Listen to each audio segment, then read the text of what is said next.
Kolluru వెలుమలలో best flat కోసం చూస్తున్నారా? రాధే స్కైని ఎంచుకోండి.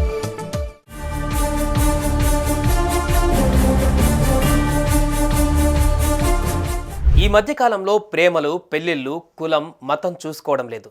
కొన్ని పెళ్లిళ్ళైతే సభ్య సమాజం తలదించుకునేలా చేస్తున్నాయి. ముఖ్యంగా వయసుతో సంబంధం లేకుండా పెళ్లిళ్ళు చేసుకుంటున్నారు. అయితే ఓ వ్యక్తి 50 ఏళ్ల వ్యక్తి 18 ఏళ్ల అమ్మాయిని ప్రేమించి పెళ్లి చేసుకున్నాడు. ఇంతవరకు బాగానే ఉన్న ఆ ప్రబుద్ధుడు చేసిన పనికి అంతా షాక్ అవుతున్నారు.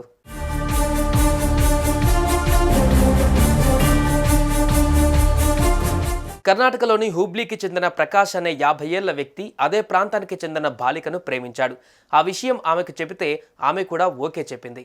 విచిత్రం ఏంటంటే ప్రకాష్కు అప్పటికే వివాహమై 2 పిల్లలు కూడా ఉన్నారు. అయినా కూడా వాళ్ళిద్దరి మధ్య ప్రేమ చిగురించింది.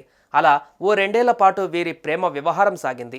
విషయం బాలిక ఇంట్లో తెలిసింది. దీంతో వారు భయపడి బాలికను మహారాష్ట్రలోని కొల్హాపూర్లో గల అమ్మమ్మ ఇంటికి బాలికను పంపించారు. కానీ నెలన్నర క్రితం అంటే జనవరి 3న ఆ బాలిక కనిపించకుండా పోయింది.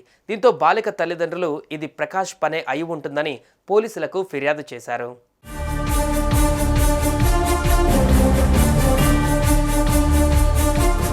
పోలీసులు బాలిక కిడ్నాప్ కేసు నమోదు చేసుకుని దర్యాప్తు చేయడం ప్రారంభించారు. అయితే తాజాగా ప్రకాష్ ఆ బాలిక ఓ గుడిలో దండలు మార్చుకొని పెళ్లి చేసుకున్నారు. ఈ విషయాన్ని ఇరు కుటుంబ సభ్యులకు తెలిపారు. ఇన్ని రోజులు ఆ అమ్మాయి మైనర్ కావడంతో పెళ్లి చేసుకోకుండా ఆగిన ప్రకాష్ 18 ఏళ్లు నిండిన తర్వాత ఆమెను ఈ మధ్యనే పెళ్లి చేసుకుని ఆ విషయాన్ని అందరికీ చెప్పాడు. అప్పటికే పెళ్ళయి 2 పిల్లలకు తండ్రి అయి ఉండి ఓ మైనర్ బాలికను ప్రేమించడం ఏంటని మండిపడుతున్నారు. మరోవైపు 18 ఏళ్ల అమ్మాయిని పెళ్లి చేసుకోవడాన్ని చట్టం తప్పుపడుతోంది. దీన్ని బాల్య వివాహంగా పరిగణిస్తూ ప్రకాష్పై పోక్సో చట్టం కింద పోలీసులు ఇప్పటికే కేసు నమోదు చేశారు. అలాగే ప్రకాష్పై ఇప్పటికే బాలిక కిడ్నాప్ కేసు కూడా ఉంది. సుమన్ టీవీలో మీ పర్సనల్ అండ్ బిజినెస్ ప్రమోషన్స్ కోసం కింది నెంబర్కి కాంటాక్ట్ చేయండి.